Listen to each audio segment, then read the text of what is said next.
ছাদ বাগানে পেঁপে গাছ খুব সহজ।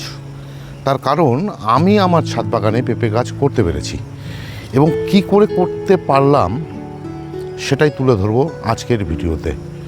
নমস্কার, আমি দেবজ্যোতি, কুচবিহার থেকে। আপনারা দেখছেন রান্তুর ছাদ বাগান। প্রতিদিনের অভ্যাস মতো আজও চলে এসেছি একটি ভিডিও নিয়ে। আর এই ভিডিওতে আমি দেখাবো আমার ছাদ বাগানে আমি যে পেঁপে গাছটি তৈরি করেছি, কি করে সেই পেঁপে গাছটি তৈরি করেছি। পেঁপে গাছের জন্য প্রয়োজন পড়ে বড় জায়গা, মানে হচ্ছে এর যে ডেপথ তার কিন্তু খুব একটা বড় লাগে না, বড় লাগে চতুর্দিকে ছড়ানো। আর সেই কারণেই আমি এই পেঁপে গাছটাকে বসিয়েছি আমার সবজির যে ক্যারেট বা ফলের যে ক্যারেট, সেই ক্যারেটের মধ্যে। তারও একটি কারণ রয়েছে। তার কারণ হচ্ছে পেঁপে গাছের শেকড় খুব একটা নিচে যায় না, চতুর্দিকে ছড়িয়ে পড়ে। এর জন্য কি চারা নিতে হয়েছে, কি মাটি তৈরি করেছি, কি খাবার দাবার দেই এবং কি ওষুধপত্র দিতে হয়, সবই থাকবে আজকের এই ভিডিওতে। ছাদ বাগানে পেঁপে গাছ করতে গেলে আমাদেরকে চারা নির্বাচনটাই কিন্তু আসল। তার জন্য নিয়ে নিতে হবে হাইব্রিড প্রজাতির যে কোনো চারা। আমি এখানে নিয়েছিলাম গ্রিন লেডি। এই গ্রিন লেডির চারা আমি কি করে পেয়েছি, আমি বাজার থেকে পেঁপে কিনে নিয়ে এসেছিলাম বড় দেখে। সেটা গ্রিন লেডি হয়তো ছিল, সেই বীজের থেকে যে চারা তৈরি হয়েছিল সেই চারা দিয়ে কিন্তু আমার এই গাছটি তৈরি। আপনারা বিভিন্ন অনলাইন সাইটে এই পেঁপে গাছের বীজ কিন্তু সহজে পেয়ে যাবেন। আপনাদেরকে এই পেঁপে গাছের চারা রোপণ করার জন্য এমন মাটি তৈরি করতে হবে যেই মাটিতে জল বসে যাওয়ার কোনো সম্ভাবনা থাকবে না। তার কারণ হচ্ছে জল বসে গেলে পেঁপে গাছের গোড়া যদি পচে যায় বা শিকড় যদি পচে যায় তবে কিন্তু গাছ মারা যায়। আর তার জন্যই আপনাদেরকে এমন মাটি তৈরি করতে হবে যেই মাটির মধ্যে পেঁপে গাছের শিকড় পচে যাওয়া বা ক্যারেটের মধ্যে জল জমে যাওয়ার কোনো সম্ভাবনা থাকবে না। তার জন্য আমাকে এমন মাটি তৈরি করতে হয়েছে যে মাটি হবে ঝুরঝুরে এবং পুষ্টিগুণ সম্পন্ন এবং একটি উর্বর মাটি। আর সেই মাটির জন্য আমি নিয়েছি এখানে 50% কম্পোস্ট, গোবর সার, পুরনো গোবর সার, একদম ঝুরঝুরে। তার সঙ্গে নিয়ে নিতে হবে 50% দোআঁশ মাটি। আমি এখানে 50% দোআঁশ মাটির জন্য নিয়েছি 30% বাগানের সাধারণ মাটি এবং 20% নিয়েছি বিল্ডিং তৈরির বালি।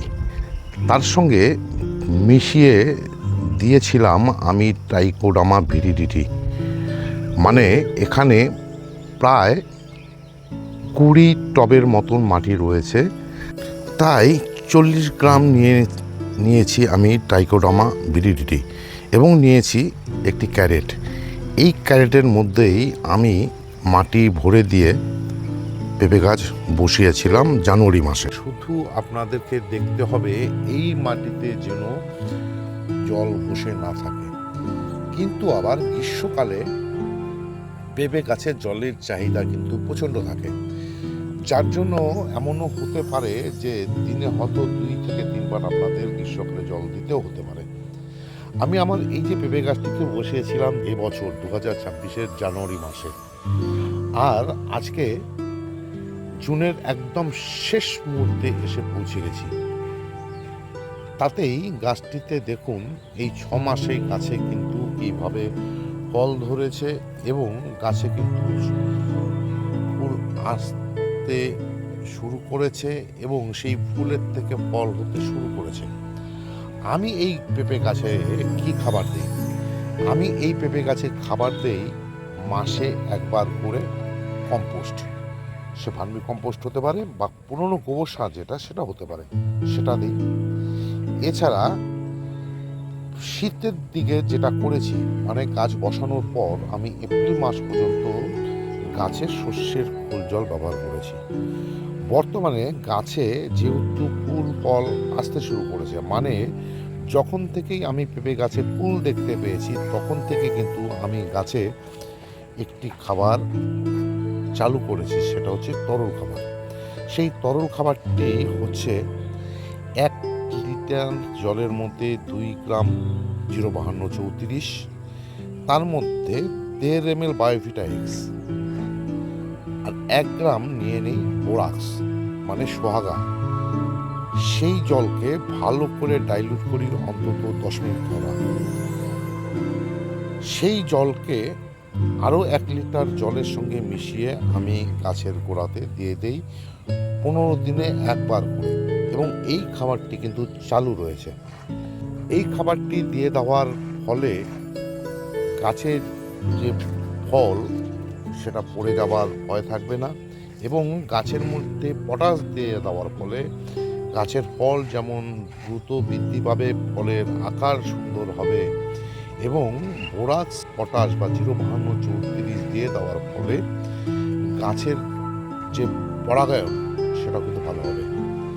এছাড়া যে কোনো গাছকে করতে গেলে, বাড়াতে গেলে, তার থেকে ফলফুল পেতে গেলে আমাদেরকে দিয়ে দিতে হয় মাইক্রোনিউট্রিয়েন্ট। যদিও মাইক্রোনিউট্রিয়েন্ট লাগে কম, অথচ গাছের কিন্তু প্রয়োজন পড়ে। এছাড়া গাছের মধ্যে একটি মাত্র রোগ দেখা যায়, সেটা হচ্ছে মোজাইক ভাইরাস। এই মোজাইক ভাইরাসের ফলে গাছের পাতা কুঁকড়ে যায় এবং পাতার মধ্যে ফ্যাকাশে সাদা সাদা দাগ হয়ে যায়, যার জন্য গাছকে নিয়মিতভাবে এই মোজাইক ভাইরাসের আক্রমণ থেকে বাঁচাতে আমাদেরকে ব্যবহার করতে হয় ফাঙ্গিসাইডের পাশাপাশি সবথেকে বেশি যেটা ব্যবহার করতে হয় সেটা হচ্ছে কীটনাশক। তার কারণ মোজাইক ভাইরাস ছড়ায় কিন্তু অ্যাফিডস বা জাপ পোকা। এই অ্যাফিডস এবং জাপ পোকার আক্রমণের ফলেই তাদের মাধ্যম থেকে কিন্তু এই যে মোজাইক ভাইরাস, যেই রোগের কথা আপনাদেরকে জানালাম, সেটা কিন্তু গাছের মধ্যে ছড়িয়ে পড়ে। সেটা যদি আক্রমণ হয় তাহলে আক্রান্ত যে সমস্ত পাতাগুলো, সেই পাতাগুলোকে ছিঁড়ে ফেলতে হয়। এছাড়া দিয়ে দিতে হয় নিয়ম করে ইমিডাক্লোপিড জাতীয় ওষুধ, মানে কনফিডার জাতীয় ওষুধ, যে ওষুধের দিয়ে দেওয়ার ফলে জাপ পোকা এবং অ্যাফিডস খুব সহজেই প্রতিহত করা যায়। এছাড়া ফাঙ্গিসাইড হিসেবে আপনারা গাছগুলোতে যে কোনো ফাঙ্গিসাইড 15 দিনে একবার দিয়ে দেবেন, কিন্তু দিয়ে দিতে হবে কীটনাশক সপ্তাহে অন্তত 1 দিন করে, যেন একটি মাত্র রোগ মোজাইক ভাইরাস এটা যেন ছড়াতে না পারে। এইটুক পরিচর্যা যদি আপনারা আপনাদের গাছের মধ্যে, বিশেষ করে পেঁপে গাছের মধ্যে যদি করে নিতে পারেন, তাহলে এই যে ছোট অবস্থাতে 6 মাস মাত্র বয়স, গাছটির বয়স, এই অবস্থাতেও কিন্তু ঠিক এইভাবে ফল দিতে শুরু করবে। এবং চারা নিতে হবে আপনাদেরকে হাইব্রিড প্রজাতির। এইটুক পরিচর্যা যদি আপনারা আপনাদের পেঁপে গাছে যে করে নিতে পারেন, আপনাদেরও গাছ সুন্দর হবে এবং প্রচুর পরিমাণে ফল ফলাতে গাছ উদ্বুদ্ধ হবে।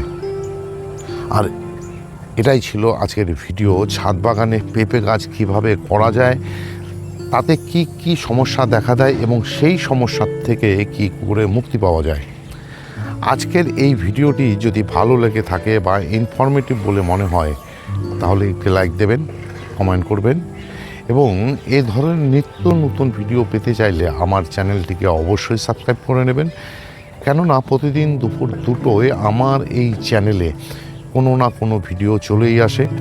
সেই সমস্ত ভিডিও দেখতে হলে বা পেতে চাইলে আমার এই চ্যানেলটিকে সাবস্ক্রাইব করে নিতে হবে। সবাইকে অশেষ অশেষ ধন্যবাদ এবং শুভেচ্ছা জানিয়ে আজকের এই ভিডিও শেষ করছি। সবাই ভালো থাকবেন, সুস্থ থাকবেন, সবুজের সাথে থাকবেন।